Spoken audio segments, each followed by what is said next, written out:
Franca? Una domanda lampo. Vai. Volevo chiedere alla dottoressa Franca dove sono andati a finire gli oggetti ritrovati a Romanzesi e se possono ritornare a Viti, come ogni persona che da Viti parte e a Viti deve ritornare. Grazie.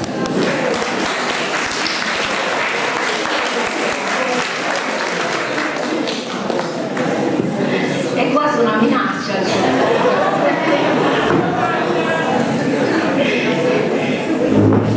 Guarda, i materiali sono tutti al Museo di Nuoro, anzi molti sono dentro le vetrine, quindi chiunque, quando il museo riaprirà, perché purtroppo ormai non dipende più neanche dalle soprintendenze. Dopo la riforma Franceschini i musei hanno la gestione del polo museale, quindi non sono più nella disponibilità delle soprintendenze.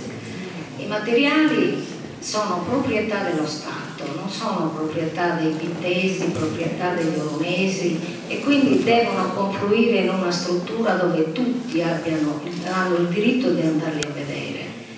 Per quello che riguarda i reperti che non sono i musei statali, quindi sono sotto la mia tutela e del mio ufficio, quello che credo che è stato sempre fatto e che continua ad essere fatto, secondo me è logico che tornino ai territori a condizioni ben chiare, perché se un sindaco fa un progetto intelligente, condiviso con i suoi funzionari dal punto di vista scientifico, viene apprestato un luogo che è sicuro, che ha le misure di sicurezza, che garantisca la tutela e la fruizione dei beni, non ci saranno mai motivi che impediscano ai reperti di tornare al territorio, ma sotto queste condizioni.